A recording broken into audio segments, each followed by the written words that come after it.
Welcome to Financial Peace University. Financial peace. These are words that just don't go together in our culture anymore. Too many people are struggling with this subject of money.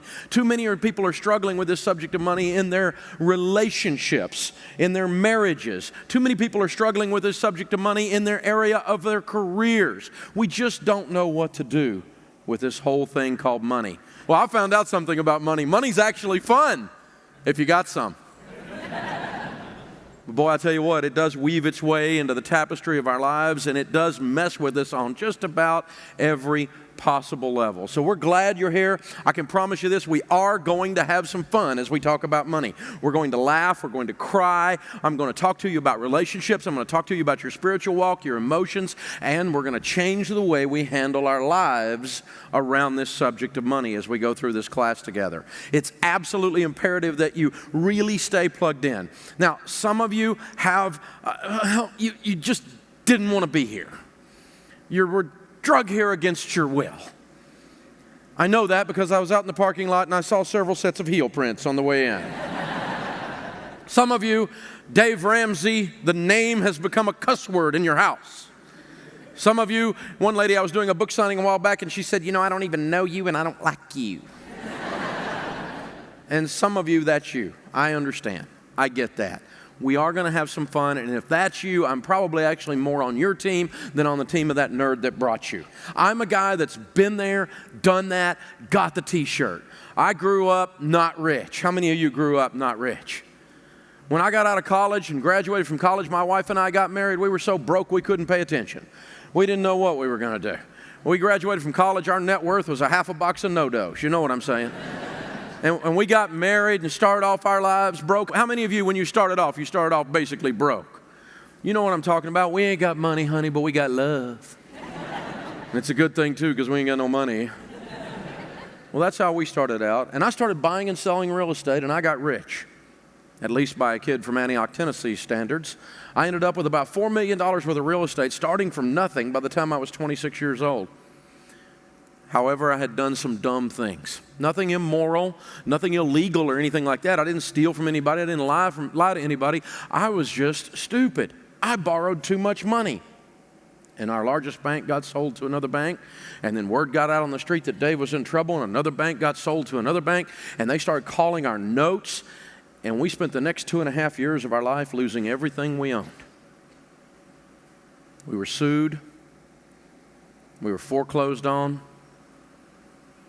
And finally, with a brand new baby, a toddler, and a marriage hanging on by a thread, we were bankrupt.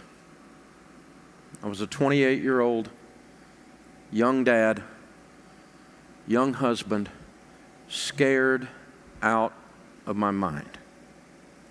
I didn't know what to do. I remember standing with that shower so hot in my face that I could just barely stand there, and I would just stand there and cry. Because I didn't know what to do. I didn't have any steps. No one talked about this stuff much. And then I started slowly discovering that the Bible had some things to say about money. I started reading a man named Larry Burkett, and then I started reading another guy named Ron Blue, met another man named Howard Dayton, and these men had been teaching biblical finance throughout North America, and I started learning from them and started applying those principles in our lives because we were so beat up we didn't know what to do. And see, I had all these letters and licenses after my name that says I'm supposed to know something about money. I've got a finance degree, and there I sat broke. Apparently something was wrong with my plan, and I needed a new one. You see, I do everything backwards. Most people meet God at the bottom. I met him on the way up. I just got to know him on the way down.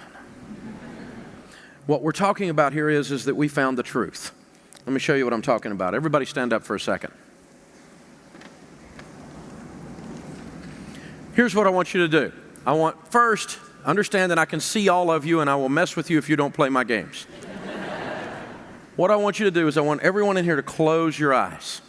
Thank you. Okay, now, here's what I want you to do. With your eyes closed, even if you don't know the answer, it's okay to be wrong. It's just not okay to not play. You got to play. So even if you don't know the answer, you got to guess. I want you to point north. Keep your eyes closed and point north. Now stick with your plan, stick with your feeling. Open your eyes and look around. Someone is lost. According to my compass, north is right through here.